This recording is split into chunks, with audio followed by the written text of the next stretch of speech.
The horizon multimedia को प्रस्तुति global IME bank presents ऐना in association with Chaudhary Foundation, powered by ING Group. Title sponsor Global IME Bank, सबैका लागि bank.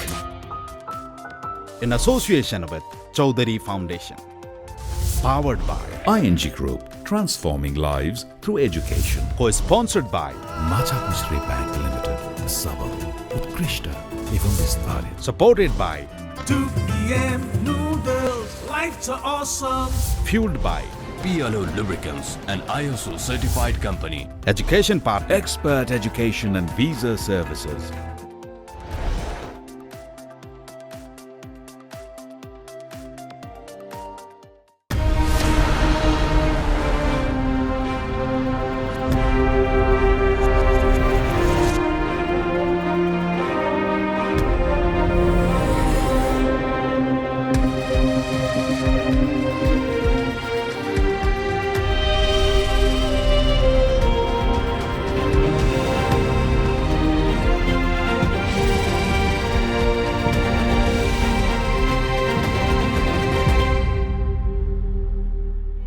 यो देश ठुलो ऐना हो, नियाली हेर यसलाई. नमस्कार, म विश्व प्रकाश शर्मा कार्यक्रम ऐनामा यहाँहरूलाई स्वागत गर्दछु. मित्रहरू, विवाह भन्ने बित्तिकै हाम्रो मनमा के आउँछ? पवित्र सम्बन्ध, नयाँ जीवनको सुरुवात, दुई आत्माको मिलन, अझै हामी त यो पनि भन्छौँ कि जन्म जन्मको सम्बन्ध. तर बिहे त्यति मात्रै हो सबैका लागि? विवाहलाई कतिपय मान्छेले कारोबार बनाएका छन्. कतिपय मान्छेका लागि यो लेनदेनको अर्थात् व्यापारको सम्बन्ध भएको छ. आजको कार्यक्रममा हामी विवाहको लेनदेन अर्थात् दाइजो बारेमा कुरा गर्नेछौँ र कुरा गर्नेछौँ छोरीका लागि भनेर दिइएको दाइजोले हाम्रा छोरीहरूको जीवन कति दुष्कर बनाएको छ. कार्यक्रमको सुरुवातमा म स्टुडियोमा उपस्थित मित्रहरूसँग संवाद गर्न चाहन्छु. एकपटक हात उठाइदिनुहोस् त जसले विवाह गर्नुभएको छ. धन्यवाद. म पहिला पुरुष मित्रहरूलाई सोध्न चाहन्छु, विवाह गर्दा दाइजो लिनुभयो? छैन. लिनु भएन? किन लिनु भएन? यो पूर्ण रूपमा कानुनी रूपमा वर्जित छ, त्यसमा म सजग छु. यो कानुनले वर्जित गरेको चिजलाई हामीले किन स्वीकार्ने? ओके, कानुनले वर्जित गरेकोले. अरू मित्र? म देवेन्द्र सुवेदी, मेरो घर पोखरा. म अहिले टेम्पररी काठमाडौँ बस्दैछु र अहिले मैले यो दाइजो विषयमा कुरा गर्दा मेरो कुरा गर्दा म धेरै पहिला बिहे गरे हो र पनि मलाई त्यति सायद बिहेको पनि त्यो अनुभव पनि छैन जस्तो छ. धेरै वर्ष पहिला भयो र सानोतिनो कारोबार भनौँ, त्यस्तो खालको चाहिँ मलिमोला होइन, तर सानोतिनो कारोबार भयो होला. त्यो रेडियो सेडियो के घडी छडी दिने काम भयो होला. कारोबार भयो होला भन्नाले केही लियो होला. अब त्यो सानोतिनो कुराहरू, टिका टालो लगाउने के कुराहरू भयो होला. तर त्यति ठुलो चाहिँ एमाउन्ट होइन. त्यसलाई मैले दाइजो भन्दिनँ पनि त्यसलाई, होइन. त्यो झिनो, एकदम झिनो हो. त्यो किसिमको एउटा कारोबार भयो होला, होइन. त्यो एकदम तुच्छ कारोबार भएको थियो र पनि त्यो पनि मैले चाहिँ पछि आएर मैले बुझ्दै गइसकेपछि त्यो पनि राम्रो होइन है, यसले पनि समाजलाई बिगार्छ भन्ने खालको एउटा चेतना ममा आयो. म चाहिँ अविवाहित पुरुष हुँ र दाइजोका कारणले गर्दा र कुनै द्रव्यका रूपमा महिलालाई दाँच दिँदाखेरि चाहिँ एकदमै महिलाहरूले मर्नुपर्ने, जलेर मर्नुपर्ने जस्ता कुराहरू सुन्न सकिन्छ. यो चाहिँ एकदम दुर्भाग्यपूर्ण हो. मेरो 2 वर्ष अगाडि मात्रै विवाह भएको हो. के चाहिन्छ त ज्वाइँलाई दिनुपर्ने भनेर ज्वाइँहरूलाई सोध्दा पनि उहाँहरूले चाहिँ केटा पक्षबाट सुरुमा नै दाइजोको रूपमा चाहिँ हामीलाई केही पनि चाहिँदैन, तिमी नै हाम्रो लागि दाइजो हो, तिमी जस्तो छौ त्यति मात्रै आइदिए हुन्छ भनेर भन्नुभएको थियो. र यो कुरामा चाहिँ म एकदमै खुसी छु. मेरो नाम मिना चौधरी, म चाहिँ रूपन्देहीबाट आएको हो. मेरो चाहिँ 15 वर्ष अगाडि नै बिहा भएको हो र मेरो बिहा हुँदा पनि मेरो चाहिँ दाइजो नलिकन बिहा भएको हो र अहिले त्यो दाइजो नलिकन बिहा हुँदाखेरि घर परिवारमा चाहिँ जति पाउनुपर्ने सम्मान, इज्जत त्यति चाहिँ मैले नपाएको महसुस गर्छु. नमस्कार, मेरो नाम हिक्मत महरा, म कञ्चनपुरबाट. म अनम्यारिड नै हो. अब दाइजोको सवालको लागि चाहिँ हाँसो लाग्ने कुरा त के छ यहाँ भने त्यही कानुन बनाउने नेताहरूले सम्पत्ति विवरण देखाउँदाखेरि अधिकांशले दाइजोबाट आएको भनेर देखाएछन् क्या।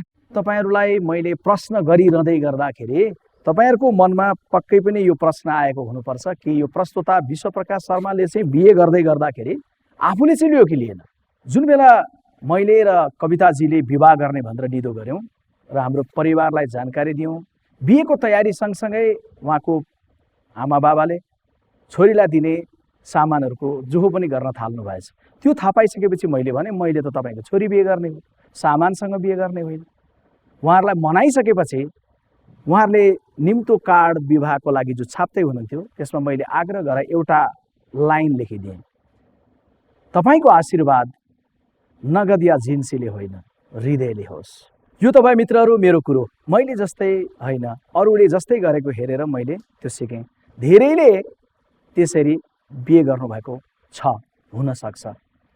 तर दाइजोले हाम्रो देशको तस्बिर धुमिल पारेको धेरै घटनाहरू छन्। आउनुहोस् एउटा त्यस्तै घटना हेरौँ, लहान गोविन्दपुरको।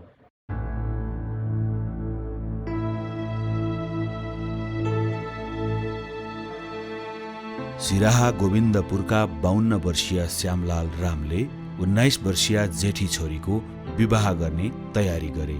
उनले केटा खोजे अनि 2 लाख रुपैयाँ र 4 तोला सुन दाइजो स्वरूप बुझाए।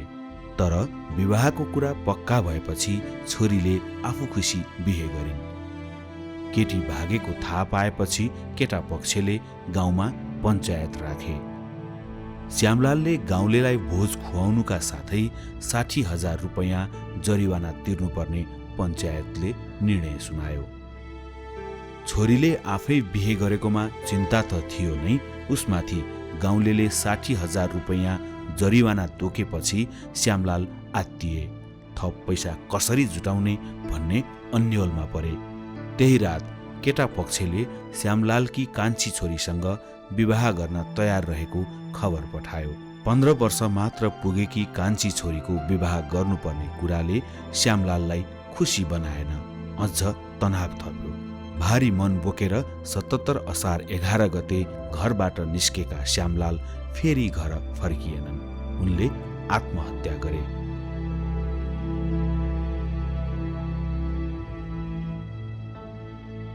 उनको मृत्युले परिवारमा दुःखमाथि दुःख थपेको छ। परिवारको सारा भार श्रीमती सुनीदेवीको काँधमा आइपरेको छ। दुख केला लगतै? दुख छेबे काले आत्मा में तो दुख में केला लगतै? दुख केला लगतै दैया? हमरा दुख तो आत्मा में हेबे जे। आ गार्जियन रहते तो अखन कते सुखित के दुनिया हेती, कते खेतिए पीतिए, कते कमेतिए। माँ बाप बुढ़ा अवस्था है, खाइला न पुगे है, समस्या है। अहिले घरमा सुनीदेवीसँगै सासू ससुरा र कान्छी छोरी छिन्। आफ्नै जग्गा जमिन छैन। अरूको खेतमा काम गरेर सुनीदेवी घर खर्च चलाउँछिन्। जेठी छोरीसँग सुनीदेवीको परिवारले सम्बन्ध तोडिसकेको छ। दाइजो बुझाइसकेका कारण कान्छी छोरीको विवाह उही केटासँग निश्चित भएको छ। सुनीदेवीलाई पढ्न खोजिरहेकी कान्छी छोरीको बिहे गरिदिने मन छैन। पढ़ाई लिखाई छूट गेले। अब सरकारी स्कूल तो बुझले ये छै केना पढ़बे है। कनी ट्यूशनो पढ़ेबे तब ने बाल बच्चा उजिएतै, विद्यार्थी उजिएतै।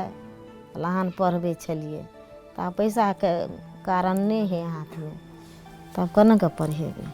या पढ़ा के तो नहीं भ जेतै स्कूल। ट्यूशन पढ़ेबे तब ने हेतै। नहीं पैसा पुगे तो छूट गेले, नहीं पढ़ा लगले।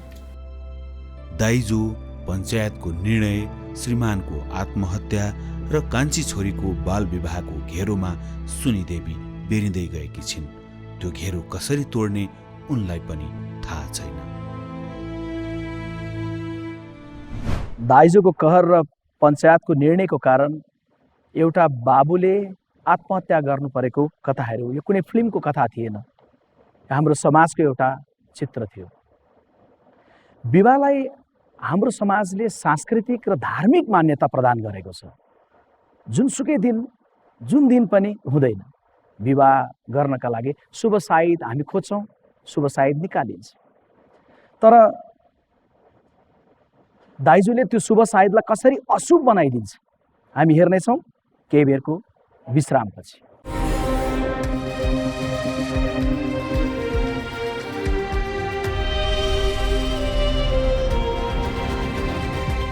यो देश ठुलो ऐना हो, नियाली हेर यसलाई। मित्रहरू, कार्यक्रममा स्वागत छ। के हामी पैसामा, हिरा मोतीमा, सुन चाँदीमा जीवनको मूल्य तोक्न सक्छौँ? जीवन त अनमोल हुन्छ। यो अनमोल जीवनमा विवाहले त खुसी नै खुसी ल्याउनु पर्ने होइन र? तर विवाह मात्र भए, विवाह दाइजोको कारोबार भएपछि जीवन अनमोल नरहने रहेछ। धनुषा ब्रह्मपुरका कमलेश देवी शर्मा र जयनारायण शर्माको उदास आँखामा छोरी गुमाउनुको पीडा छर्लङ्ग देखिन्छ। वैदेशिक रोजगारमा रहेका जयनारायण 2070 वैशाखमा घर आए र एक्ली छोरी सीमाको धुमधामसँग विवाह गरिदिए। विवाहमा ज्वाइँ समीर मिश्रलाई 8 लाख रुपैयाँ, मोटरसाइकल र 2 तोला सुन दाइजो दिए। पुर्ख्यौली सम्पत्ति बेचेर दिएको दाइजो पनि ज्वाइँ र उनको परिवारलाई पुग्दो भएन। यो भइसकेपछि 1 साल 2 साल जति राम्रो बस्यो। त्यसपछि त्यसलाई के भयो भने जति बेला पनि दहेजको लागि तिम्रो बुवा विदेश बसिराख्नु, धेरै पैसा कमाइराख्नु भएछ अरे, तिमी आफ्नो बुवालाई आमालाई भन् कि यो दिनको लागि त्यो दिनको लागि त्यस्तो गर्न थाल्यो। उत्पीडन। समीरले सीमालाई थप दाइजो माग्न दबाब दिन थाले। दाइजोकै लागि मानसिक र शारीरिक यातना दिन थाले। बहिनीको अवस्था देखेर सीमाका दाइ सुजित कुमार शर्मा प्रहरीमा उजुरी दिन चाहन्थे। तर समीर सुध्रिन्छ भन्ने आशमा सीमाले नै उजुरी गर्नबाट रोकिरहिन्। मेरो बहिनीले के भन्यो भने पछि आफै सुध्रिहाल्छ, अहिले त्यस्तै हो, अहिले पछि गएर आफै सुध्रिन्छ, एउटा छोरी भयो अब छोरा हुन्छ, त्यस्तै पछि गएर आफै सुध्रिहाल्छ, त्यस्तो भन्नुभयो। त्यही कारणले मैले कुनै ठाउँमा बहिनीले पनि उजुरी गराउन दिएन, मैले पनि उजुरी गरेको थिएँ। 2075 साल माघ 1 गते सीमाले समीरले दिएको शारीरिक र मानसिक यातनाको अनन्त श्रृङ्खलालाई विराम दिइन्। सीमा र 3 वर्षीया छोरी गौरी विष सेवन गरेर आत्महत्या गरेको अवस्थामा भेटिए। आत्महत्या दुरुत्साहनको मुद्दामा सीमाका सासू ससुरा अहिले जेलमा छन्। मुख्य आरोपी समीर भने 3 वर्षदेखि फरार छन्। छोरीको सम्झनामा बुवा जयनारायण होस गुमे झैं भएका छन्।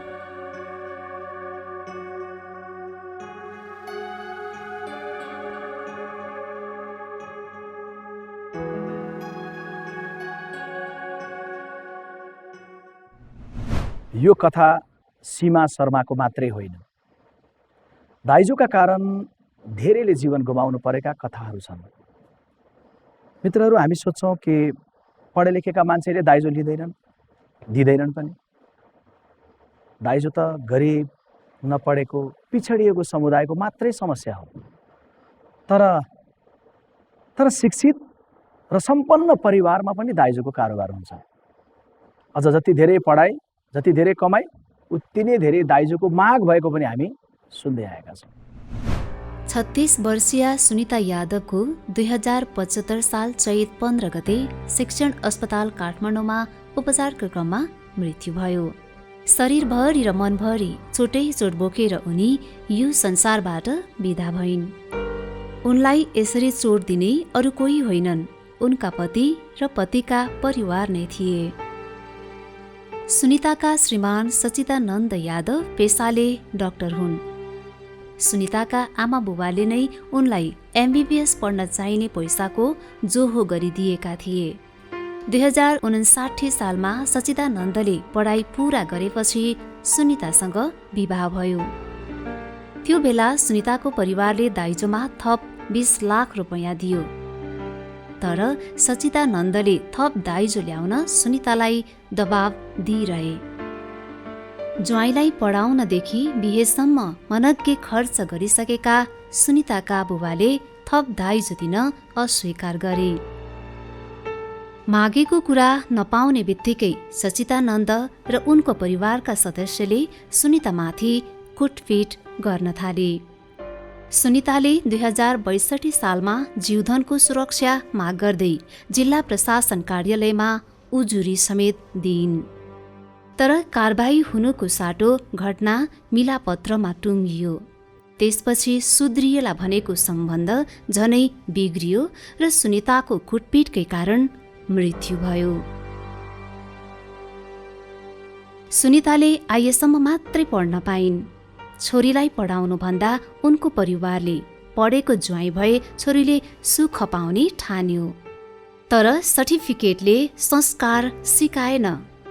जीवन बचाउने पेसाका सचिदानन्दले दाइजोका लागि आफ्नै पत्नीको ज्यान लिए। आमा सनौ देवीलाई छोरीको सम्झनाले अझै दुखी बनाउँछ। सुनिताले सकेसम्म आफ्ना दुःख आफैसँग लुकाइन्। तर दुःख लुकाउँदा लुकाउँदै उनी आफै दुनियाँबाट लुक्न पुगिन्। माइतीसँग अब बेला बेला बल्झिरहने सुनिताको याद मात्र बाँकी छ।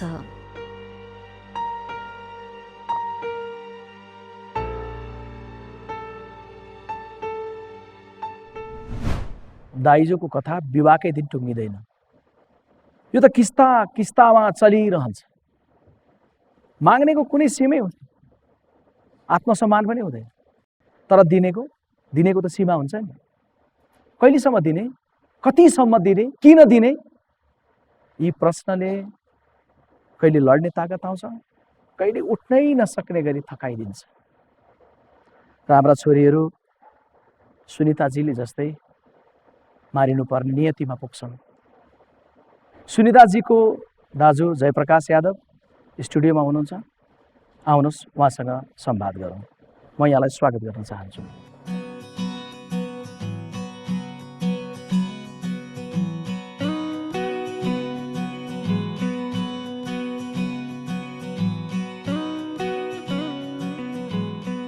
जयप्रकाशज्यू, कार्यक्रममा स्वागत छ। धन्यवाद। बहिनीको विवाह गर्नका लागि केही सपनाहरू थियो होला, धुमधामसँग तयारी गर्दै हुनुहुन्थ्यो होला, के गर्दै हुनुहुन्थ्यो? अब बिहा गर्ने निधो भइसकेको थियो। उहाँको प्रस्ताव के आयो भने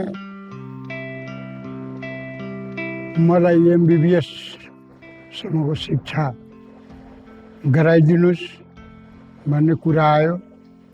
म MBBS गरेपछि बिहा गर्छु भन्ने कुरा आएपछि ल उसलाई पढाइ पनि दिउँ भनेर पढाइको सम्पूर्ण खर्च बेहोरेर मेरो परिवारले रसियाबाट उहाँलाई शिक्षा, डक्टरीको शिक्षा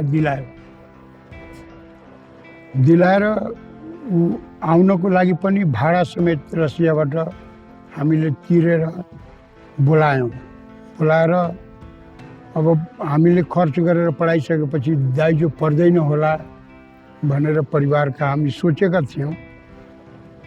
तर अब कुरो के आयो भने दाइजो लिएर मात्रै हामी बिहा गर्छौँ भन्ने कुरा आयो। अब यत्रो खर्च गरेर डक्टर बनाइसक्यो केटालाई, अब नगरौँ भने कसरी के गर्ने? ऊ पढेर आइसक्यो, उसको त जहाँ पनि बिहा भइहाल्छ। कति दाइजो भन्नुभयो उहाँले त्यसमा? 20 लाख रुपियाँ, 20 देखि 25 लाख रुपियाँको डिमान्ड आयो। 20 लाखमा कुरो छिन्यो। पहिला आफ्नै खर्चले डक्टर बनाउनु पर्यो, अनि डक्टरसँग बिहा गराइदिन 20 लाख रुपियाँ थप डक्टर किन्नु पर्यो। अनि 59 सालमा विवाह भयो उनको। विवाह भएपछि 1-2 वर्षसम्म उसको दाम्पत्य जीवन राम्रैसँग बित्यो। 61मा आएर थप दाइजोको कुराहरू उहाँले उठाउन थाल्नुभयो। म डाक्टर केटा, काठमाडौँ जाने वीरगन्जको हाइवेमा तिमीहरूको जग्गा छ, त्यो जग्गाबाट 1 कट्ठा जग्गा मलाई क्लिनिक खोल्नको लागि आफ्नो बाउबाट दिलाऊ। म डाक्टर जस्तो मान्छे, मलाई एउटा गाडी पनि तिमीहरूले दिनुपर्छ भनेर थप दाइजोको लागि दबाब दिन थाले, प्रेसर गर्न थाले। बहिनीले यो कुरा आफ्नो बुवासँग, काकासँग राखिन्। अब तिम्रो डाक्टर बनाउन पनि पैसा मैले खर्च गरेँ, विवाहमा पनि खर्च गरेँ, 1 टुक्रा जग्गा बेचेर मैले दिएको हो, थप दाइजो म दिन सक्दैन भनेर भनेपछि अनि चाहिने उनीहरूले झन् यातनाहरू बढाउन थाले। माने बारम्बार टर्चर गर्ने, किन दिँदैन भने तँलाई जलाइदिन्छु भनेर, पेट्रोल छर्केर जलाइदिन्छु भनेर, यो कागजमा सही गर, यहाँ कागज गर होइन। त्यो नेपाल 12 जिल्ला निवासी पर्सा जिल्लामा विवाह गरी नागरिकता नपाइकन त्यो मान्छेको मृत्युवरण भएको छ। नागरिकतासम्म पनि उसले बनाइदिएन। मलाई जलाउन लागे, पिट्न लागे, के कागजमा सही गराइरहेछन्, यहाँ औँठा थिच, यहाँ गर भनेर भनिरहेछन् भनेर भागेर आएपछि चाहिने 62 साल 3रो महिना माने 2 गते, असार 2 गते उसले सिडिओ कार्यालयमा मेरो जीवधानको सुरक्षा गरी पाऊँ, मलाई मट्टीको तेल खन्याएर मार्न लागे भनेर उसले निवेदन दिएपछि अब फेरि अब गाउँ समाजका मान्छेहरू, पञ्चहरू, भरभर आदमीहरू साराको उसमा मिटिङ के भयो भने अब यसलाई इज्जत साथ हामी राख्छौँ, अब त्यस्तो हामी गर्दैनौँ भनेर कान समातेर सिडिओको सामने उठबैठ गरे। समाजले एकचोटि उनीहरूलाई माफ गरिदिनुहोस् तपाईँहरू, अब आइन्दा यस्तो हुँदैन भनेर। अनि त्यही बिचमा उसले के गर्यो भने दोस्रो बिहा पनि इन्डियामा गर्यो। नेपालमा ऊ गर्न सक्दैन थियो, किनभने हामी पनि एउटा राजनीतिक ब्याकग्राउन्ड फ्यामिलीको मान्छे, गोप्य तरिकाले इन्डियामा विवाह गर्यो। त्यो अन्तिम दिनको सम्झना गर्नुहोस् न, तपाईँहरूले कसरी खबर पाउनुभयो, के भएको रहेछ, कसरी? होलीको समय थियो। होलीको समय थियो। त्यही पिरियडमा उनीहरूले अब बहिनीले चाहिने घरको सरसफाइ होइन, दुवारमा झारपोछ गर्ने, ऊ गर्ने गरिरहेको थियो राम्रैसँग। उसको सासू ल्याएर झोटा समाएर यो गरेन, त्यो गरेन, तेरो बाउले मेरो छोराको कुरा मान्दिएन, गएर गर्न लसार पसार गरेर त्यो दिन निर्धार कुटपिट गरे तिनीहरूले। त्यसपछि निर्धार कुटपिट गरे, त्यो बेहोस जस्तै भयो। बेहोस भएपछि अनि उनीहरूले घरमा तपाईँ माने आफ्नो छोरीलाई लिएर जानुहोस्, आफ्नो बहिनीलाई लिएर जानुहोस् भनेर सूचना आयो। सूचना आइसकेपछि माने भाइहरू लिन गए र उसलाई ल्याइसकेपछि अब अलिकति होसमा आएपछि म त कति दिनदेखि नखाएको।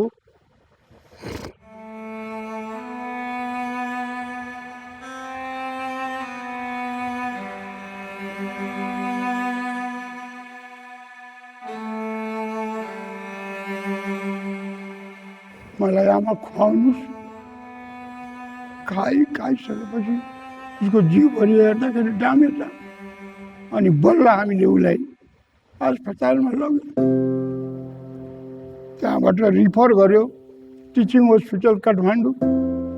यहाँ ल्याउँदाखेरि 15 गतेमा उसको त्यहाँ। त्यसपछि काठमाडौँको शिक्षण अस्पतालमा अन्तिम पटक सास फेर्नुभयो तपाईँको।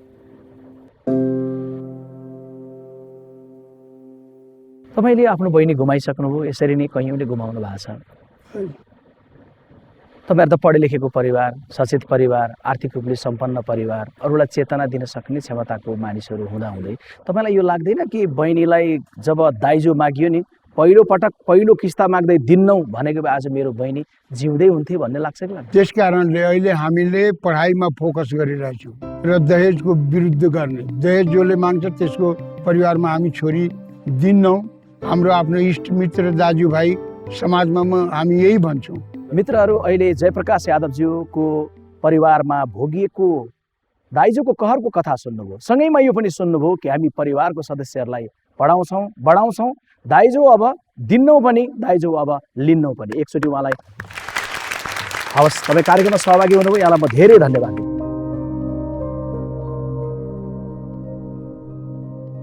अहिले एउटा कथा हेऱ्यौँ हामीले, लाग्ला यो छिटपुट घटना हो। तथ्याङ्क हेऱ्यौँ भने थाहा हुन्छ कि यस्तो चित्र कैयौँ छ, कहिलेसम्म जारी रहन्छ भन्न सकिँदैन। नेपाल प्रहरीको तथ्याङ्क हेर्दा बितेको 4 वर्षमा 135 वटा मात्रै घटना दर्ज भएका छन्। तर त्यो अवधिको बिचमा सबैभन्दा बढी घटना 114 वटा चाहिँ प्रदेश 2 का छन्। र प्रहरी समक्ष पुगेका विवरण पो हो त यो त। प्रहरी समक्ष पुग्न नसकेको, भित्रभित्रै मिलाउन खोजिएको, आँसुलाई आफैभित्र दबाउन कोसिस गरिएको, धेरै कथाहरू हुन सक्छ। गैर सरकारी संस्थाहरूको तथ्याङ्क हेर्ने हो भने त डरलाग्दो तथ्याङ्क अझै छ। 2075-76 सालमा मात्रै 13 जना हाम्रा छोरीहरूले आमाहरूले दाइजोको कारण जीवन गुमाएका छन्। 300 भन्दा बढी महिलाहरू दाइजोबाट प्रताडित भएर दुर्व्यवहार र हिंसामा परेका छन्। सुनिताजीको कथा हेरिहाल्नुभयो। दाइजोको कहरले धुमिल भइरहेको देशको तस्बिरलाई हेर्ने क्रम हामी जारी राख्नेछौँ कार्यक्रम ऐनामा केही छिनको ब्रेकपछि।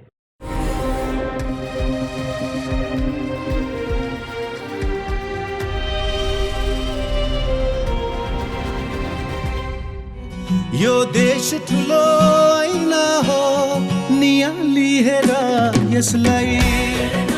मित्रहरू, यो छोटो विश्रामपछि कार्यक्रममा स्वागत छ। हाम्रो देश विभिन्न समुदाय र विभिन्न संस्कृतिले भरिएको देश हो। हरेक समुदायका आफ्नै सौन्दर्यहरू छन्, तर विसङ्गति पनि हरेक समुदायसँग छन्। दाइजो तिनैमध्येको एउटा विसङ्गति हो। धेरै होला, कसैकोमा थोरै होला, स्वरूपहरू फरक फरक होला, तर यसले हरेक समुदायको महिलाहरूको जीवनलाई दुष्कर बनाएको छ।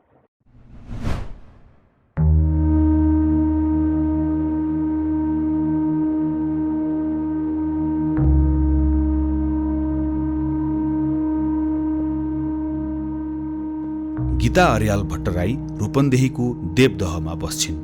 आजभन्दा 13 वर्ष अघि भुवन भट्टराईसँग विवाह भएपछि उनी पाल्पाको मदन पोखराबाट देवदह झरेकी हुन्। विवाह गर्दा श्रीमानको परिवारले दाइजो चाहिँदैन भनेका थिए। विवाहपछि भने मोटरसाइकल नदिएको भनेर किचकिच सुरु भयो। श्रीमानको हेलो होचो र कुटपिट बढ्दै गयो। सासु ससुराले पनि श्रीमानतिरै लागेर उनीमाथि मानसिक र शारीरिक यातना दिन थाले। गीताले एउटी छोरीलाई जन्म दिइन्।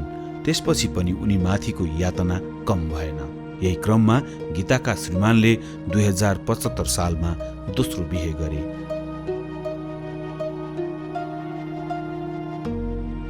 त्यसपछि गीताका दुःखका दिन झन्झन थपिए। उनले श्रीमान विरुद्ध बहुविवाहको उजुरी हालिन्। श्रीमान फरार भए। फरार रहेकै अवस्थामा 2076 माघ 10 गते सडक दुर्घटनामा परि भुवनको मृत्यु भयो। श्रीमानको मृत्युपछि गीताले अंशमुद्दा हालिन्। दाइजोको न्युबाट सुरु भएको कलहले गीताको जिन्दगी नै तहस नहस बनायो। गीता अर्याल आज हाम्रो स्टुडियोमा उपस्थित हुनुहुन्छ। गीताजी, म तपाईँलाई स्टेजमा निम्त्याउन चाहन्छु।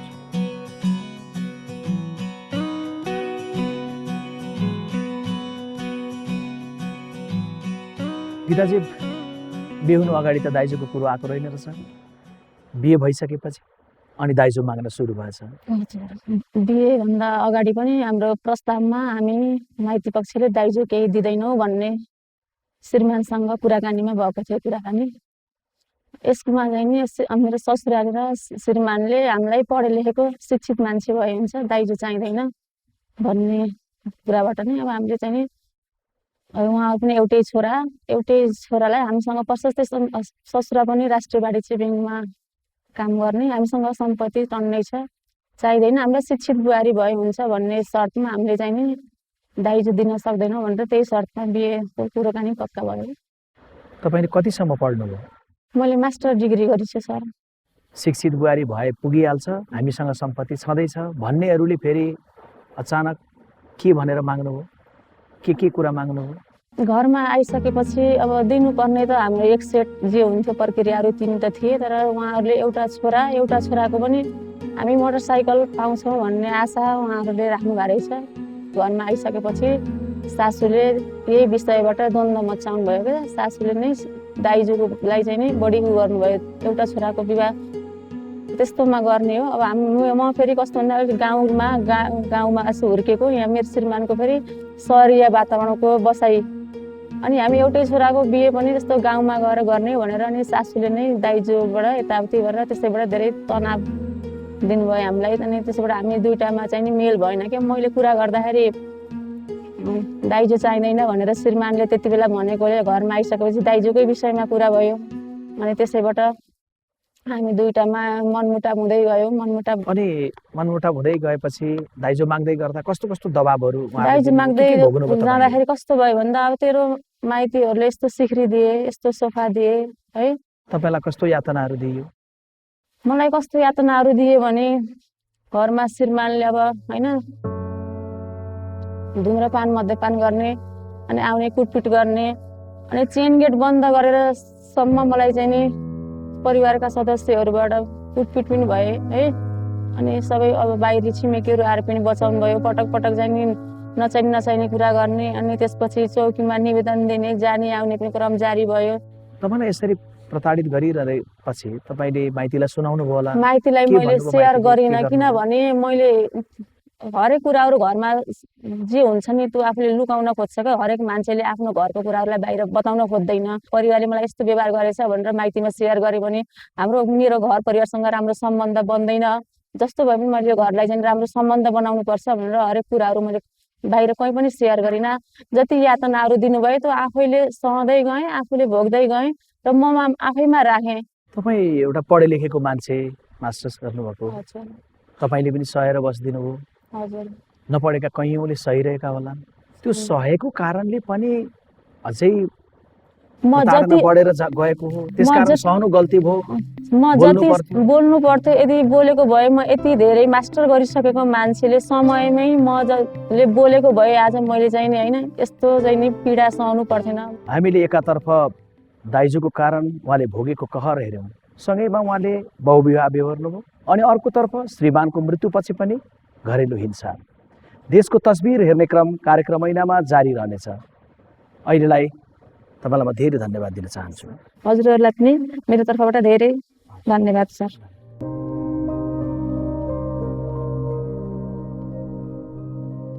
दाइजो लिनेहरू जीवन साथीको लागि बिहे गर्दैनन्। उनीहरू भने जति दाइजो खोज्छन् त्यो भए पुग्छ। त्यो पनि मागेको बेला त्यति भए पुग्यो। तर भने जस्तो भएन भने दुःख सुखमा सँगै हुनुपर्ने परिवार बैरी बन्दै जान्छ। मैले केही समय अगाडि नेपालगञ्जकी हासरुन इद्रिसीलाई उहाँकै घरमा पुगेर भेटेको थिएँ। दाइजोको आगोले उनको शरीर मात्रै होइन उनको मन पनि जलेको हेरेर आएको थिएँ।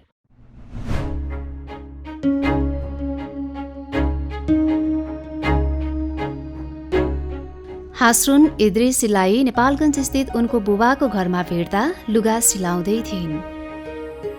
सिलाइ कटाइको काम अहिले उनको बाँच्ने आधार हो।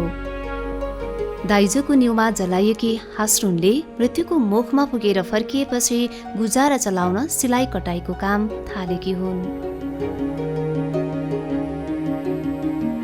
2064 साल कार्तिक 20 गते उनलाई श्रीमानका परिवारले मट्टीतेल खन्याएर आगो लगाइदिए। दाइजोको न्युमा श्रीमान वसिमसँग उनको भनाभन भयो। त्यसपछि माइती जाने तयारीमा थिइन् हासरुन। तर उनलाई श्रीमानको परिवारले मट्टीतेल खनाइदियो र आगो लगाइदियो। दाइजोको न्युमा जलाएर मार्न खोजे पनि 9 महिनाको उपचारपछि हासरुन बाँच्न सफल भइन्। आर्थिक अवस्था कमजोर भए पनि हासरुनका बुबाले छोरीको उपचारमा कुनै कसर बाँकी राखेनन्। छोरीको कठिन समयमा हासरुनका बुबा सँगै साथै रहे। तन र मनमा लागेको आगो भुलेर दुःख झिलो गुजारा चलिरहेकै बेला हासरुनको जीवनमा अर्को मोड आइपुग्यो। राम्रो आचरण देखाएको भन्दै श्रीमान वसिम तोकिएको समयभन्दा चाँडै जेलबाट छुटे। आफ्नो अपराधको सजाय 5 वर्ष जेलमा काटेर फर्किएका वसिमले श्रीमती र छोराछोरीलाई भेटेर माफी मागे। पटक पटक अपराध बोध गरे र जीवनभरि साथ दिने बाचा गरे। हातमुख जोड्न समेत मुस्किल भएका बेला विगत बिर्सिएर सँगै बसौं भन्ने वसिमको आग्रहलाई हासरुनले नकार्न सकिनन्। आफैलाई जलाएर छोडिदिने श्रीमानप्रतिको घृणा र रिसलाई हासरुनले भुल्न चाहिन् र बाँकी जीवन सँगै बिताउने निर्णय लिइन्।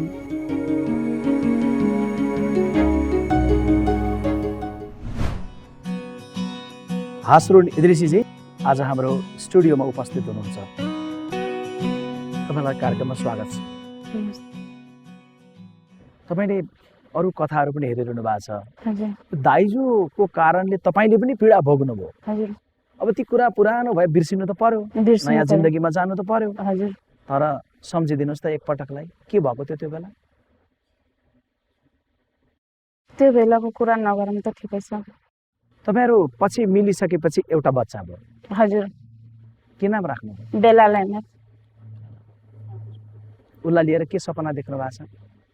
त्यसलाई लिएर अब चाहिने त्यसलाई पढाउँ लेखाउँ राम्रो बाबु बनाऊँ।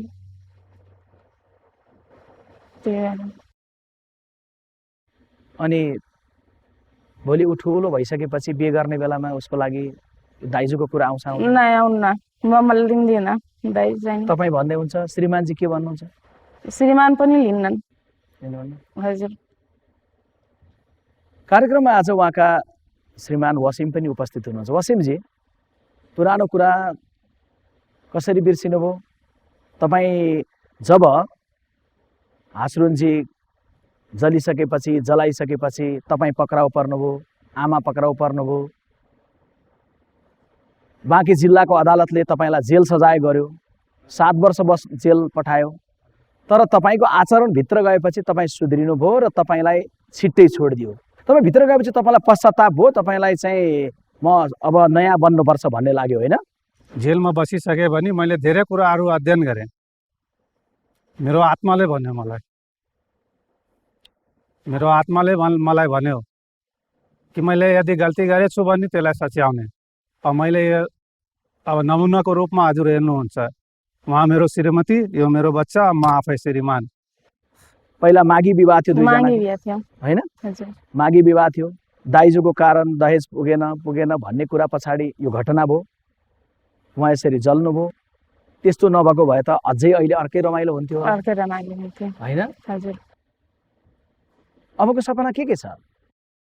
अबको सपना अब हामी चाहिँ मिलेर बसौँ अनि त्यस्तो केही नहोस् घटना मसँग नै। मेरो सपना त सायद सबै केटी मान्छे अनि केटा मान्छेलाई चाहिँ नहोस् यस्तो म जस्तो।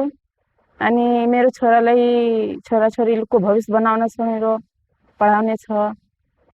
तपाईँको यो घटना जे भयो नि, यो घटना हुनु अगाडि मागी विवाह थियो, यो घटना भइसकेर श्रीमान जेल बसेर तपाईँ 9 महिना अस्पताल बसेर फर्केर फेरि तपाईँहरूले बिहे गर्नुभयो अथवा फेरि जोडिनुभयो। पहिला मागी विवाह थियो, यो घटनापछि प्रेम भयो है? प्रेम विवाह भयो। अब टुट्दैन? अब टुट्दैन। तपाईँले क्षमा गरिदिनु भयो सबैलाई? अब तपाईँ जस्तै पीडा भोग्नुभएको थुप्रै दिदीबहिनीहरू हुनुहुन्छ। अब यस्तो पीडा कसैले नभोगोस् भन्नलाई चाहिँ अब के गर्नुपर्छ? यो देशले के गर्नुपर्छ? यो दाइजो पर त बन्द गराउनु पर्यो। मित्रहरू, यहाँहरूले अहिले हासरुनजीलाई हेरिरहनु भएको छ। हासरुनजीका हातहरू हेरिरहनु भएको छ अनि हासरुनजीले छोपिरहनु भएको छ। यहाँ नेपालगञ्जमा जाँदा मैले देखेको थिएँ उहाँको जलेको अरू पनि उहाँको भागहरू उहाँले देखाउनु भएको थियो। हेर्दै गर्दाखेरि हासरुन इद्रिसी बसेको हेर्दै हुनु होला, तर गहिरिएर हेरौँ तपाईँ नेपाल देशको एउटा चित्र हेर्दै हुनुहुन्छ। यो केवल एउटा व्यक्तिको कथा होइन, यो देशको सुन्दर अनुहारमा रहेको एउटा धब्बाको कथा हो। आज कार्यक्रममा उहाँहरू आउनुभयो। कुनै बेला मागी विवाह गरेको जोडी दाइजो पछाडि श्रीमती जलिसकेर श्रीमान जेल बसेर पश्चाताप गरिसकेर फर्केर आएर अब मैले गल्ती गरेँ, अब त्यो मागी विवाहलाई प्रेम विवाहमा बदलौँ भनेर त्यसपछि नयाँ जीवन सुरु गरेको जोडीलाई हामीले हेऱ्यौँ। आउनुहोस् यो जोडीलाई सुखद भविष्यको दाइजोरहित जीवनको लागि, खुसीको लागि शुभकामना दिउँ। म तपाईँलाई कार्यक्रममा सहभागिताको लागि धेरै धन्यवाद दिन चाहन्छु। मित्रहरू, कार्यक्रम ऐनामा यो देशको तस्बिर हेर्ने क्रम जारी रहनेछ। केही छिनको विश्रामपछि हामी आउनेछौँ।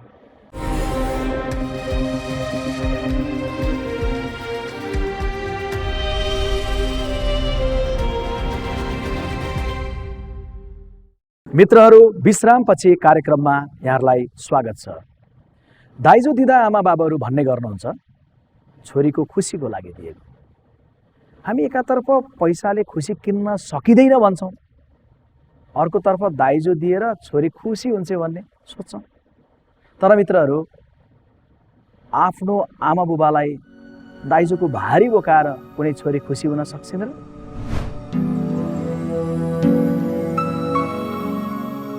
दुई 2076 साल फागुन 25 गते पूजा सदा र उनका परिवार खुसी थिए। धनुषा जटहीमा उनको घरमा खुसी बाँड्न छिमेकीहरू पनि भेला भएका थिए। त्यो दिन पूजाको बिहे हुँदै थियो। हल्दी र मटकोर अथवा बेहुली सिँगार्ने काम पनि सकिएको थियो। तर अफसोस पूजालाई लिन जन्ती नै आएन।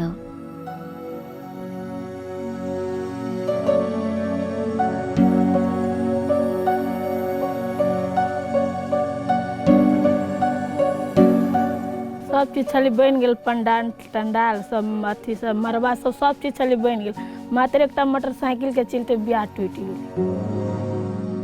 धनुषाकै बुधही बस्ने 21 वर्षीय सुशील सदासँग पूजाको विवाह तय भएको थियो। धुमधामसँग छोरीको बिहे गरिदिन पूजाको बुबाले साउसँग ऋण लिएका थिए। तर दाइजोमा मोटरसाइकल नपाउने भएपछि बेहुला पक्ष आइदिएन, जसले पूजासँगै सिंहको परिवार विक्षिप्त भयो।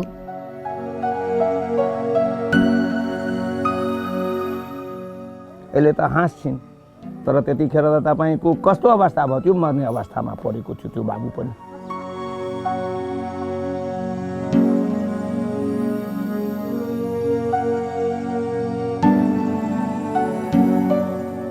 त्यो दिन पूजाको परिवारले रातिसम्म जन्तीको बाटो पर्खेर बस्यो। गाउँका मानिसले बेहुलाको घर गएर सोद्धा मोटरसाइकल नदिएकाले बिहे रोकिएको बताएका थिए। टुटेको विवाहले पूजाको गरिब परिवार 3 लाख रुपैयाँ ऋणमा पर्यो। छोरीको बिहे गर्न नसकेको अपमान बोधले उनीहरूलाई झनै खिन्न बनाएको छ। समाजमा गुमेको प्रतिष्ठा छोरीको बिहे गर्न पाए फर्किन्थ्यो कि भन्ने मनस्थितिमा पूजाको परिवार पुगेको छ।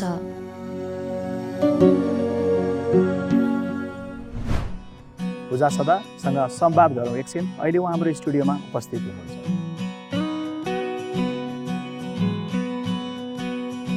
तपाईँले दाइजोको सन्दर्भमा जसरी अडान लिनुभयो, बिहे गर्नु भएन त्यसको कारण, तपाईँलाई त्यसमा कुनै पछुतो छैन नि है? नहीं, बात समझे नहीं। आके शादी नहीं भेल एकामा पछुताप नहीं ना? पछतावा बहुते। पूजाजीको आमा पनि हाम्रो कार्यक्रममा उपस्थित हुनुहुन्छ। आमालाई म कार्यक्रममा स्वागत गर्छु स्टेजमा।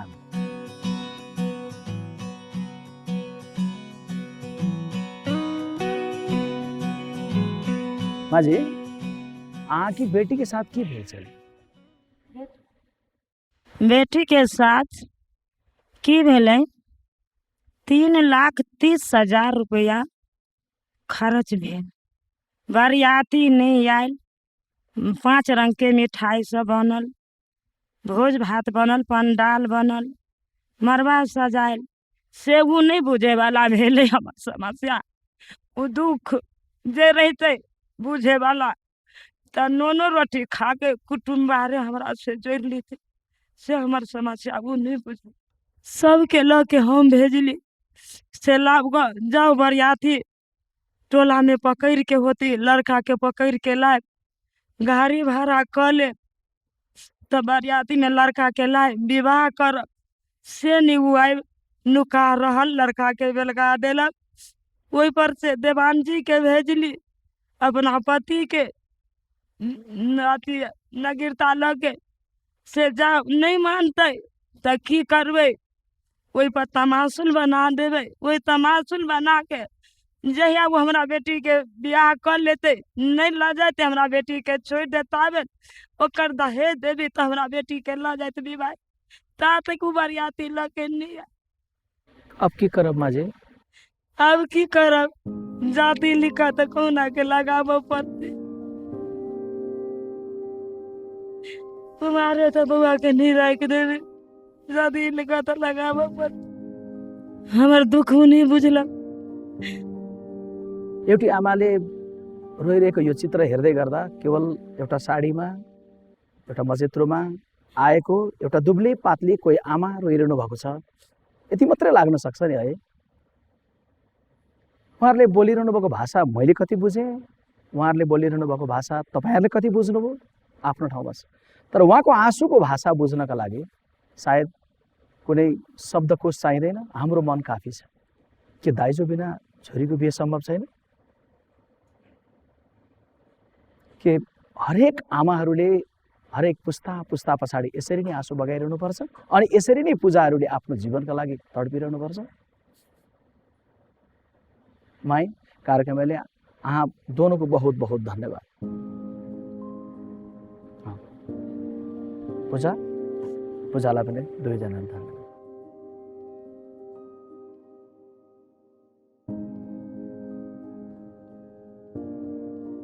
पूजाजीले अघि बोल्दै गर्दाखेरि आमाको भाव थाहा पाउँदै गर्दाखेरि उहाँहरूले हाम्रो साथीहरूसँग बताउँदै गर्दाखेरि पूजाजी अब दाइजो लिनेसँग विवाह गर्न चाहनुहुन्न। यो सम्भव छ कि छैन? यो प्रश्नले तपाईँलाई मलाई घोच्नुपर्छ। तपाईँको मनमा यही आयो नि है, अब के होला पूजाको या पूजाहरूको दाइजो बेगर के बिहे सम्भव छ? आउनुहोस् म तपाईँहरूलाई एउटा यस्तो व्यक्तिसँग भेटाउँछु। बारा जिल्लाको बारागढी गाउँपालिकाको प्रशासकीय अधिकृतका रूपमा कार्य गरिरहनुभएका आमोद चौधरी।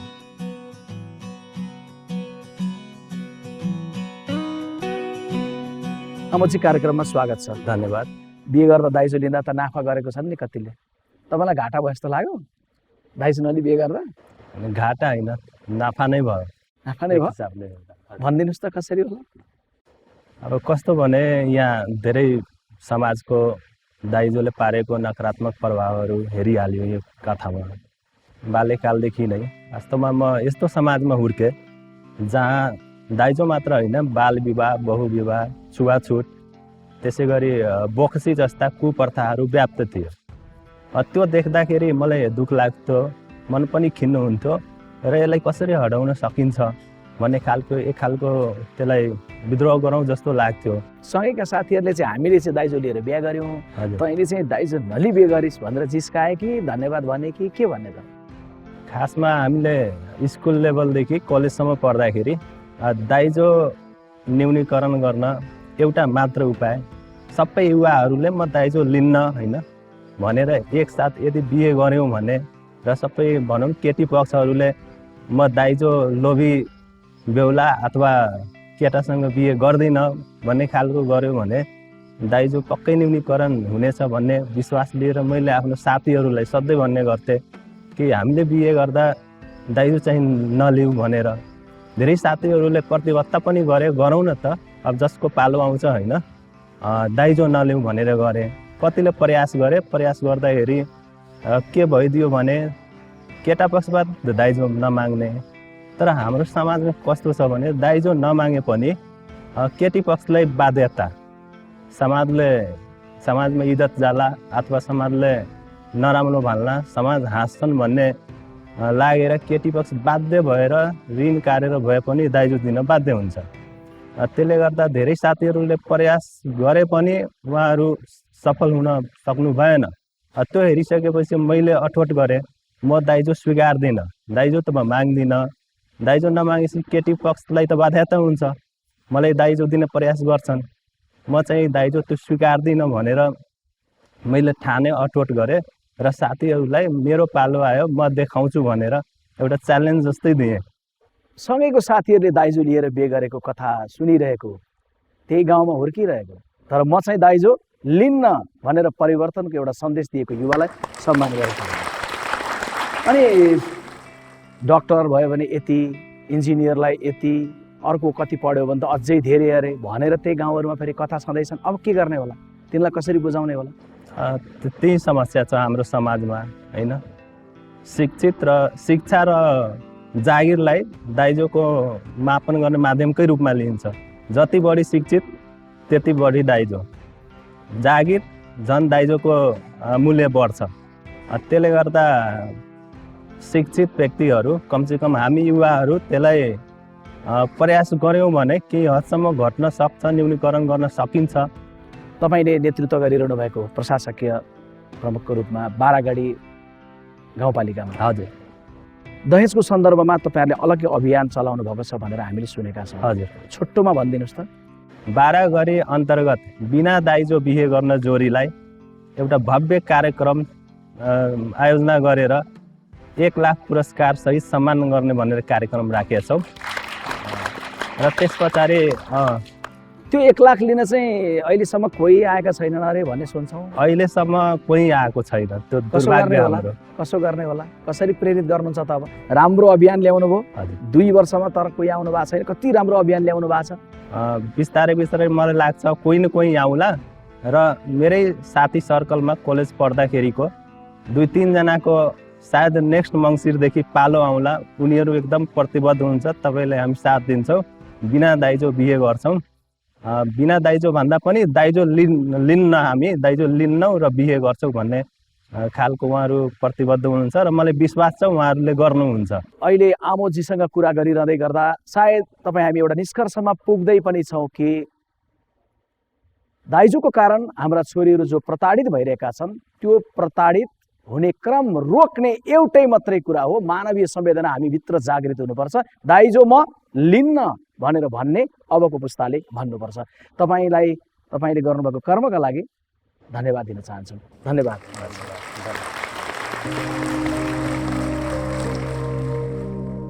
मित्रहरू, अहिले हामीले आमोदजीसँग कुरा गऱ्यौँ। अब मोहम्मद मक्सुद राकीसँग कुरा गरौँ। दाइजो विरोधी अभियान रौतहटमा उहाँहरूले कसरी गरिरहनु भएको छ। राकीज्यू स्वागत छ। सलाम वालेकुम। धन्यवाद। वालेकुम अस्सलाम। दाइजो विरोधी अभियान चलाइरहनु भएको छ नि? हजुर। सुरुवात गर्ने सोच कसरी आयो?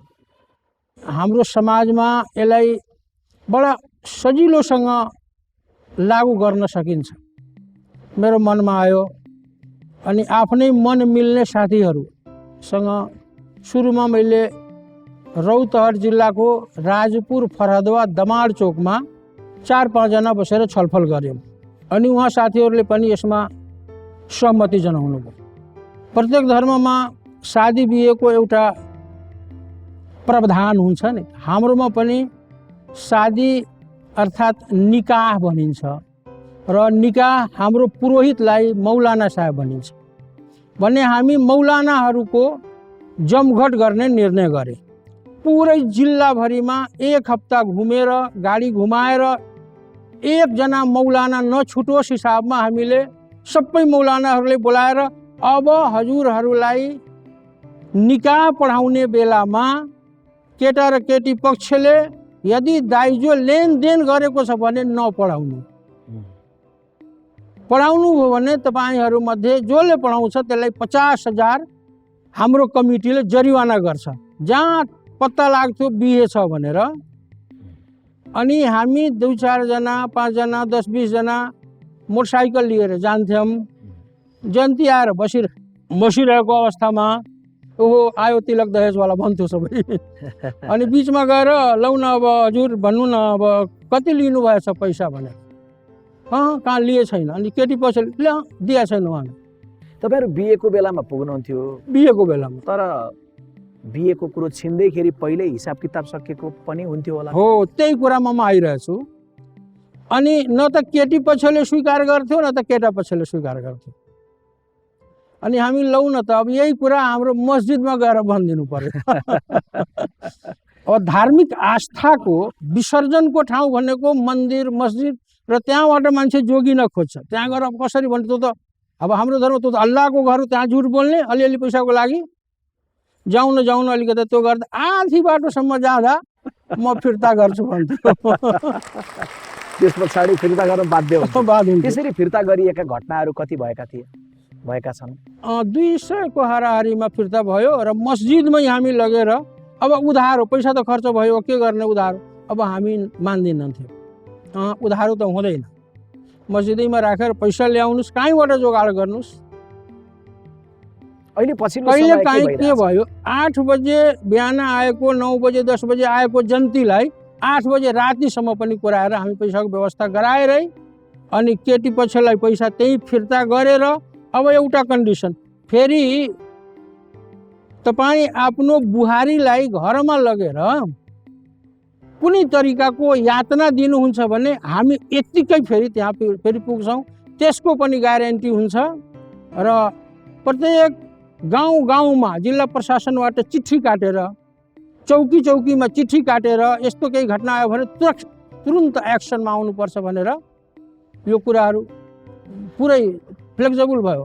दाइजोको कारण जलिरहेका कथाहरू पनि हामीले हेऱ्यौँ र दाइजो रोकिएर एउटा नवीन समाजमा जानुपर्छ भन्ने मानवीय संवेदनाको जागरण पनि सानो सानो रूपमा विभिन्न ठाउँमा जागृत हुँदै गरेको हामीले हेऱ्यौँ। क्रमशः यो जागृत हुनेछ अनि एउटा नवीन समाजमा पक्कै हामी पुग्नेछौँ। अहिले हामीले रौतहटको राकीज्यूहरूले चलाइरहेको अभियानलाई हेऱ्यौँ।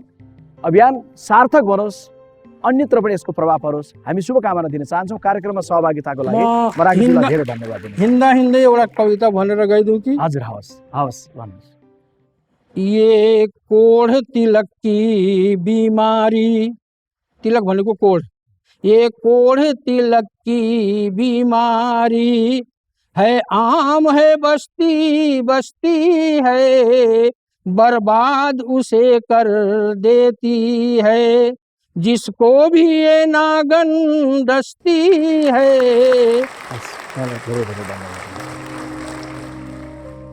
मित्रहरू, कार्यक्रम ऐनामा यो देशको तस्बिर हेर्ने क्रम जारी रहनेछ। केही छिनको विश्रामपछि हामी आउनेछौँ।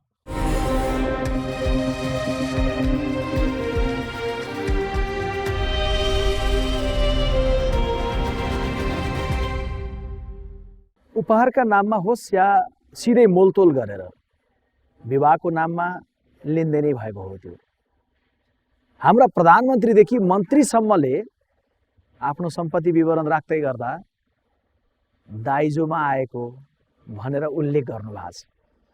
दाइजोको लेनदेनसँग हामी सबै कुनै न कुनै रूपमा जोडिएकै देखिन्छौँ। किन? आउनुहोस् यस बारेमा रामरिजन यादवजीसँग संवाद गरौँ।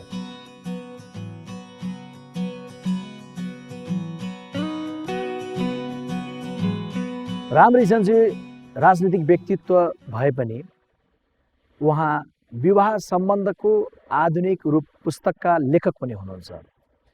यहाँलाई म कार्यक्रममा स्वागत गर्दछु। धन्यवाद। हाम्रो नेपाली समाजको विवाहको प्रचलन जुन छ नि, यसको अर्थ के छ? विवाह मूलत विवाह जुन हाम्रो नेपाली समाजमा जुन प्रचलन छ हैन, त्यो विवाहलाई हामी दुईटा आत्माको मिलनको रूपमा हामी हेर्छौँ। त्यसले राजनीतिक, सामाजिक, सांस्कृतिक, आर्थिक हरेक कुरामा हाम्रो विवाहले एउटा एकाकार रूप धारण गर्दछ। एकातर्फ त्यो छ, यहाँले भन्नुभयो जस्तै कि विवाह भनेको आत्मासम्मको मिलन हो, तर लेनदेन जुन भइरहेको छ नि, यसले कुन कुन रूपमा असर गरिरहेछ? त्यो हाम्रो समाजको विकृति हो र यसलाई हामी सांस्कृतिक विकृतिको रूपमा परिभाषित गरेका छौँ। र जसरी जुन ढङ्गले हाम्रो खास गरिकन मधेसी समाजमा, तपाईँहरूको पहाडी समाजमा पनि अब अलिअलि हुन थालेका छन्, तर हाम्रो मधेसी समाजमा जुन किसिमको यो भयावह रूप लिएको छ र अर्को अर्थमा भन्ने हो भने प्रकाष्ठा नै नआएको छ, यसले अत्यन्तै ठुलो विकृत रूप धारण गरेको छ। र अब त म के हेर्न थालेको छु भने मुस्किलले दाइजो बन्न बिहे भइरहेछ। मुस्किलले हाम्रो समाजमा, र खास गरिकन म जुन जातको बिलोङ गर्छु, यादव जाति हो मेरो, र यो यादव जाति यो हाम्रो देशको कुल पपुलेसनको 4% जनसङ्ख्या छ। 4% यादवहरू छन्। तर यादवमा यो लेनदेनको जुन प्रश्न हो, जसलाई हामी दाइजो भन्छौँ, यसले प्रकाष्ठा नआएको छ। र म त के हेरिरहेको छु भने बिना लेनदेनको त बिहे नै हुँदैन। मुस्किलले कोही यस्ता व्यक्ति हुन्छन् जो आदर्श बिहे गर्छन्। यहाँले छोरीको बिहा त गराउनु भयो? छोरी त मेरो प्रेम विवाह हो। मेरो छोरीको 2 वर्ष पहिले, र आफै त 30 वर्ष पहिले म अन्तर्जातीय विवाह गरेँ, किनकि म 30 वर्ष पहिले हो दाइजो रहित। दाइजोको अर्थै हुँदैन त्यहाँ। प्रेममा दाइजोको अर्थ हुँदैन। जहाँ प्रेम हुन्छ प्रेममा दाइजोको अर्थ हुँदैन। जहाँ दाइजो आइसक्यो त्यहाँ प्रेम होइन, पहिला लेनदेनको कुरा आउँछ। विवाह भनेको दुईटा आत्माको मिलन हो, तर जब त्यो लेनदेन हुन्छ अनि त्यहीबाट विकृत रूप धारण गर्छन् र त्यो विकृत रूपले अन्तर्गत चेलीबेटीलाई जलाउनेसम्म पनि जान्छ, आगोमा दन्काइदिन्छ। यो जल्ने क्रम रोक्नका लागि कसो कसो गरेर राज्यले चल्नुपर्छ? राजनीतिक दलहरूले, नागरिकहरूले, प्रशासनले, कानुनले कुन रूपमा चाहिँ रूपान्तरण सम्बोधन गर्नुपर्छ, रूपान्तरणलाई सम्भव तुल्याउनलाई? मूल त के हो भने कि विश्वजी यो कानुन नभएका होइनन्, कानुन छ होइन। राज्यले कानुन पनि निर्माण गरेका छन्, तर त्यो सम्भव हुन सकिरहेको छैन, त्यसलाई व्यवहारमा रूपान्तरण गरेका छैन। र सबभन्दा ठुलो कुरा त के हो भने कि जसले सबभन्दा बढी दाइजो लिएका छन् उसकै बिहेमा हाम्रा देशका ठुलाबडा नेताहरू जयन्ती जान्छ। त्यो ठुलाबडा नेताहरू जो देशका नायकको रूपमा आफूलाई स्थापित गरेका छन्, ती नेताहरूले समाजमा र समाजलाई सुसंस्कृत पार्नका लागि त त्यस्ता खालका बिहे बहिष्कार गर्नु पर्ने हो। तर त्यो बहिष्कार नगरेर त्यो बिहेमा जन्ती जान्छन् र स्वयं पनि छोराको बिहेमा दाइजो लिन्छन् र हजारौं जन्ती लिएर जान्छन्। दाइजो लिन देन भइरहेको घरमा अब म जन्ती जान्न भन्ने समाजमा पुग्नु पर्यो के? नेतृत्वबाटै सुरु हुनु। राइट, नेतृत्वबाट सुरु हुन सकियो भने त्यसले समाजलाई एक किसिमको रूपान्तरतिर लान्छ। यो छोरीलाई दिएको भनेर चाहिँ हामी भन्छौँ कि दाइजो चाहिँ अब छोरीको बिहे आयो, छोरीलाई दाइजो दिनु छ भन्छौँ। छोरीलाई दिने भन्ने नाममा त दिएको त खासमा त ज्वाइँलाई रहेछ, ज्वाइँ र उसको परिवारलाई रहेछ। छोरी त्यो दाइजोले हो खुसी नहुने रहेछ। यसको सांस्कृतिक पक्ष के हो? छोरीलाई दिएको भन्दै आयौँ हामी वर्षौँदेखि। होइन, यसको सांस्कृतिक पक्ष के हो भने छोरीलाई हाम्रो समाजमा, म यो कुरा मान्दिनँ है फेरि, तर हाम्रो समाजले यो कुरा मान्छ कि छोरी अर्का घरको हो भने चलन छ होइन। अब के आयो भने कि तपाईँको छोरीसँग जब म बिहे गर्छु भने तपाईँ मलाई कति क्यास दिनुहुन्छ? एउटा डक्टर्स छोरा हो मेरो, मैले MBBS पढाएको छु 1 करोड खर्च गरेर। तपाईँको छोरीसँग बिहे गर्दाखेरि तपाईँको छोरी पनि डक्टर छ, तर मैले तपाईँले मलाई दिनुपर्छ भनेर 10 दिन पहिलेको घटना भन्छु। 10 दिन पहिले मेरो साथीको एकजना छोरी पाकिस्तानबाट MBBS पास गरेर आएको छ। त्यो छोरीको लागि एउटा केटा देखे, MD केटा हो। अब MBBS छोरीको लागि त अलि MBBS मात्रै भन्दा पनि अलिक माथितिर लिनु पर्यो। MD मेरै डेरामा सारा कुरा भयो, नाम नखोलौँ है। के भयो? मेरै डेरामा सारा कुरा देखा सुरी भन्छ त्यसलाई। केटाले केटीलाई देखे, केटीले केटालाई देखे, 2 घण्टा 4 घण्टा तिनीहरू गफसफ गरे, एकअर्कालाई पसन्द गरे। तर जब त्यो केटाको घरमा हामी बिहेको दिन तोक्न गयौँ त्यति बेला ठ्याक्कै उसले भन्यो MD हो कि तपाईँले मलाई चाहिँ आफ्नो छोरीलाई MD गराइदिनुहोस्, त्यति मात्रै मलाई केही पनि चाहिँदैन, कुनै दाइजो चाहिँदैन, आफ्नो छोरीलाई तपाईँ MD गराइदिनुहोस् आफ्नो पैसाले। हामी 3 जना मिलेर गएका थियौँ। हामीले के भन्यौँ भने कि छोरीलाई पाकिस्तानबाट MBBS गराएर तपाईँको घरमा सुपिँदैछु। अब यो छोरी MBBS गरेर जेसुकै कमाउँछ तपाईँकै परिवारको लागि कमाउँछ, म यसबाट कुनै आशा गर्दिनँ। अब त्यो त तपाईँले बिहे गरिसकेपछि पढाउनु पर्ने हो नि त। MD गराउने कर्तव्य त तपाईँको भयो नि, बिहे गरेर तपाईँ पढाउनुहोस्। तर उसले मानेन। घुमाउरो ढङ्गले दहेजै भने हो, एक प्रकारको दहेज हो नि त्यो त। अनि त्यसपछि के भयो भने मेरो भाइ गएको थियो, कान्छो भाइले के भन्यो, ठिक छ 50% दिन्छु। बिहे गर्नु थियो, छोरीको बिहे गर्नु छ, लाचार छ मान्छे छोरीपट्टिहरू। अनि ठिक छ म 50% दिन्छु भनेर भने पनि केटा पक्षले मानेनन्। अनि हामी खाली हात त्यहाँबाट फर्किनु पर्यो, त्यो बिहे भएन। ल भन्नुहोस्, अहिले यो घटना यो 2-4 महिनाको भित्र घटेको घटना हो, 2-4 महिना भित्र घटेको घटना हो।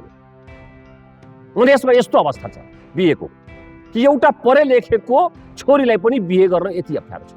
हिजो चाहिँ कस्तो थियो भन्दाखेरि भने छोरालाई चाहिँ घर दिने, सम्पत्ति दिने, सबै कुरा दिने। हजुर। अनि छोरीलाई चाहिँ अर्काको घरको भनेर पठाउँदाखेरि दाइजो इच्छाले या दबावले दिने थियो। तर अहिले त नेपालको पछिल्लो कानुनले, संविधानले नै के व्यवस्था गर्यो भने छोरा र छोरी बराबर बनाइसक्यो, छोरीलाई पनि अंश सुरक्षित गरिसक्यो।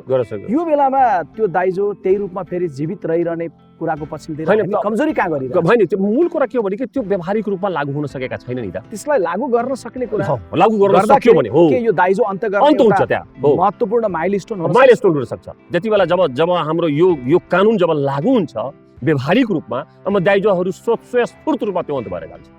दाइजो नदिएको अनि विवाहको सन्दर्भमा एउटा महत्त्वपूर्ण पुस्तक पनि लेखेको एकजना राजनीतिकर्मी एकजना अध्येता रामरिजन यादवजीसँग हामीले संवाद गऱ्यौँ। यहाँलाई कार्यक्रममा उपस्थितिको लागि म धेरै धन्यवाद दिन चाहन्छु। हस् धन्यवाद। हवस्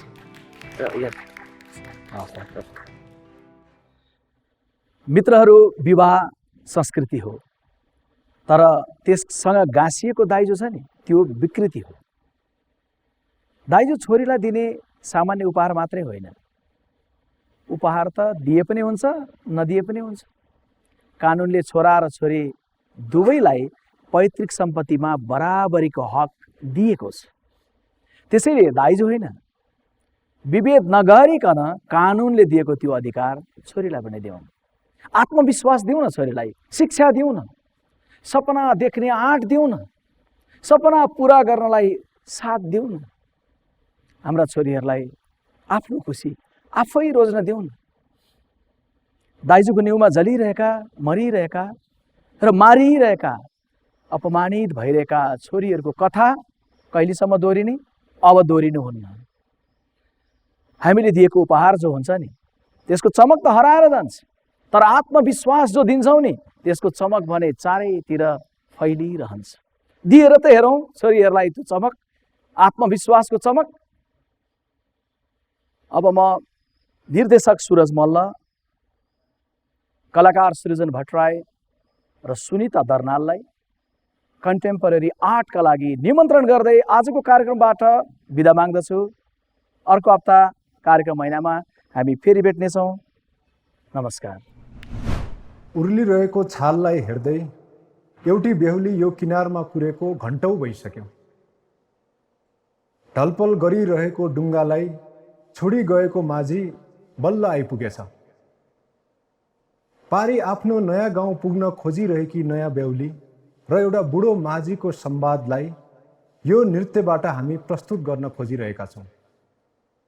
प्रस्तुत छ पारी तारी देऊ त माझी दाई तिम्रो डुङ्गामा।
जन्ती पनि देख्दिन, बेहुला पनि छैनन्। बेहुलीको लुगामा कुन डाँडा जान लाग्यौ छोरी?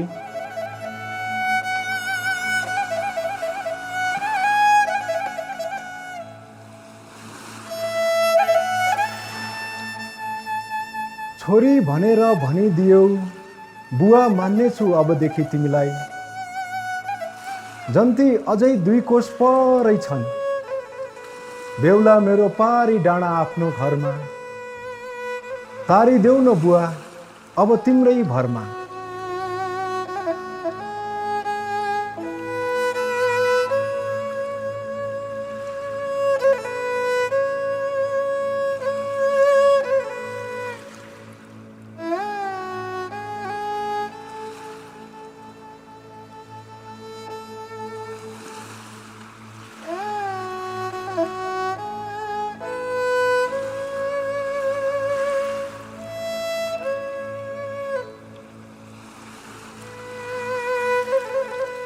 नदी किन हो नबुझिने भएको छ, यो माझीको छोरालाई किन हो धारदेखि डर लागिरहेको छ।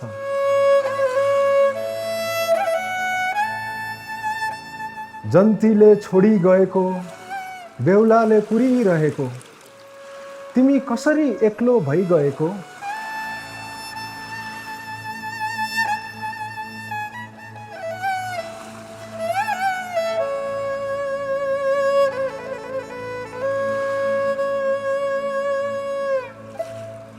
मेरो बाले सहरको मस्टोलाई एक मुठी रगत चढाएर सहरदेखि विदेशका सामान ल्याएका छन्।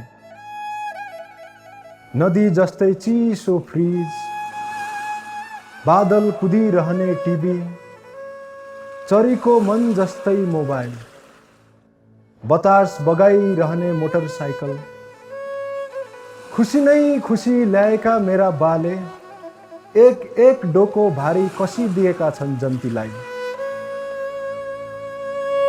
बाटो हेर्दा हेर्दै निदाउरो भएको मेरो बेहुला पर्खिरहेको छ सपनाको लस्करलाई।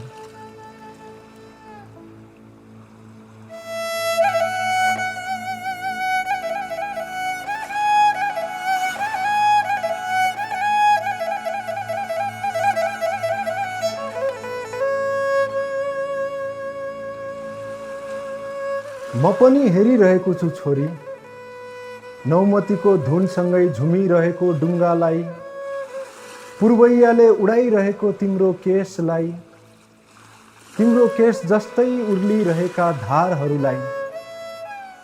यी निठुरी धारलाई कसरी भनौँ तिम्रो बुवाले पठाएको भारी कति गरुङ्गो छ भनेर। यो मेरो बाहनालाई कसरी भनौँ किनारा अझै कति टाढा छ भनेर।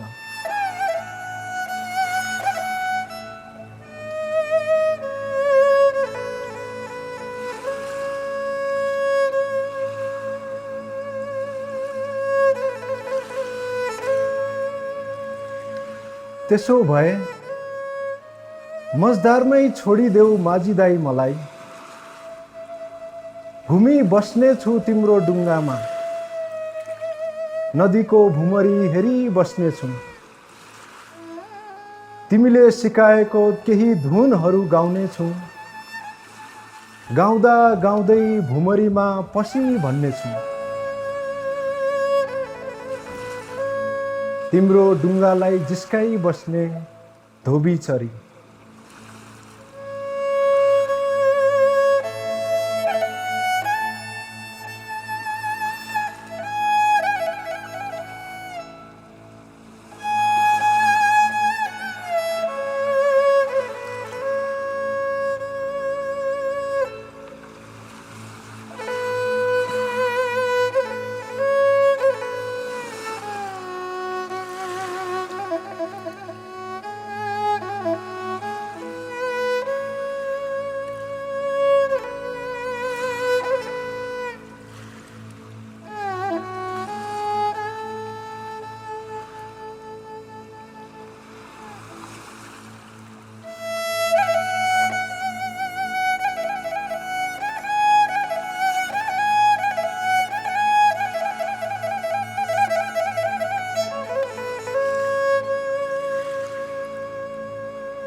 ढुङ्गाको एक छेउ बेहुली अनि अर्को छेउ माइतीबाट ल्याएको दाइजोको भारीको सन्तुलन नमिलेर कति बेहुलीहरू यो नदीमा बगिगएका छन्। वारी किनारमा बसिरहने माझी दाइले परको गाउँमा जल्दै गरेको छोरीहरूको शरीर कहिलेसम्म नदीमा ल्याएर निभाउने प्रयास गरिरहनु पर्ने। महिलाको अस्तित्व टिभी, मोटरसाइकल, पैसासँग साट्नुपर्ने संस्कृति हामी कहिलेसम्म गर्व गरिरहन सक्छौँ? यी प्रश्नहरू हामीले आफ्नो परिवार अनि समाजमा उठाएनौँ भने समान र मुक्त समाजको परिकल्पना के हामी गर्न सक्छौँ?